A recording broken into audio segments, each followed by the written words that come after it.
Welcome back. It's probably a year ago since we were telling you about the Creamery Years Oral History Project. It's led by the Heritage Office of Mayo County Council. And what they're doing is they're gathering extraordinary memories of creameries around the region. So far, 15 men and women from Mayo, as well as Mayo natives living in other countries, have shared their recollections capturing a way of life that is rapidly fading from living memory. And it's been led by the acclaimed oral historian, Dr Tomás Mac Conmara. Tomás, thanks for joining us. Good morning. Thank you very much, Tommy. Good to talk to you again. You've described overwhelmed by the enthusiasm shown by people remembering the creameries. Yeah, and I suppose we would have been positive, Tommy, when we spoke, as you say there, 12 months ago, that we were going to get a good response, and we knew that there was rich heritage and memory related to the creameries and farming in Mayo. But really, I suppose the strength of the response maybe took us a bit by surprise, which was really, really pleasant, to be honest, that, people right across Mayo not only remembered the creameries, but really appreciated, I think, the value of them, both from the cultural point of view, from the social point of view, but also then from the economic point of view. Like, it was really significant how much of a difference it made for particularly small farmers to, let's say, in the 1950s, to have a dependable check. The check was mentioned multiple times throughout interviews, that, you were going from a very precarious position in farming, particularly, let's say, around North Mayo, to a point where you had a consistent check coming into the house, and that was so valuable. So it was really appreciated as a kind of an initiative in rural Ireland. But then obviously beyond that, there's a whole range of cultural and social elements that are really, really important, that people see the value in documenting those as well. So we were really delighted with the response. I know Dr. Deirdre Cunningham, the Heritage Officer in Mayo, was thrilled.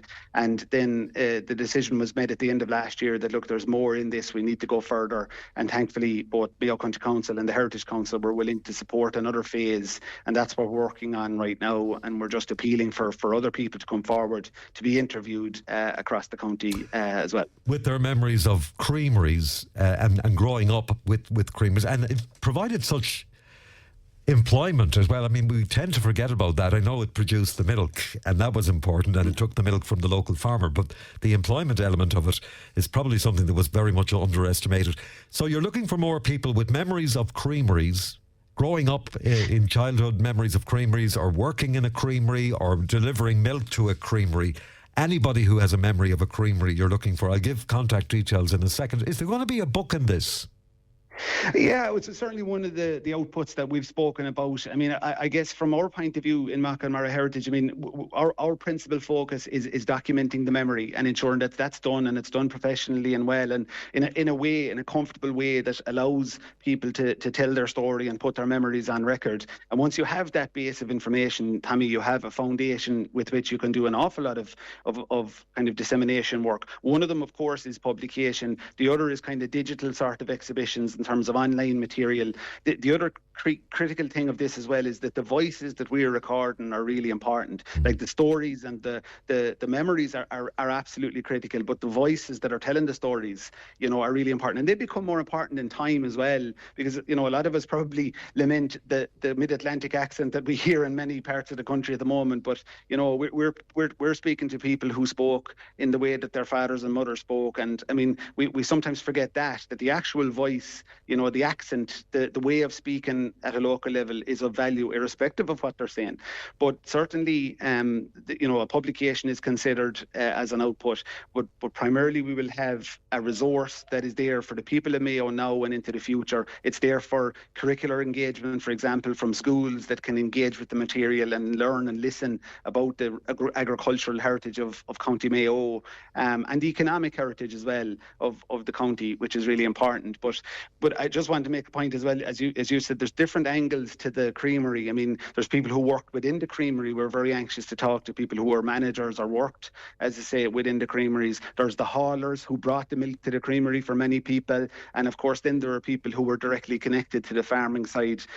So, even if you have, you feel you have a small connection to it, make contact with us and we'll be happy to talk to you, and then we'll figure out what way to go next. Okay, well, your phone number is 0879 Okay, hold on a second. That's not going to be. Oh, yeah, here it is. 087 Yeah. 916 0373. That's 087 916 0373.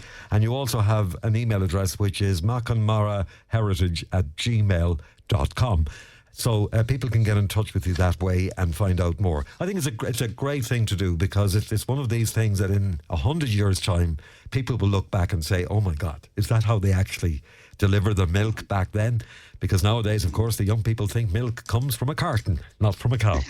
Anyway, thanks for talking to us. All right, Tommy, Tomás. thank you so much for your help. Not Appreciate it. Take care. Tomás Mac Conmara there joining us on the programme this morning. So if you want to share your memories of creameries with Tomás, he'd love to hear from you. Call us if you missed the number and we'll give you the details.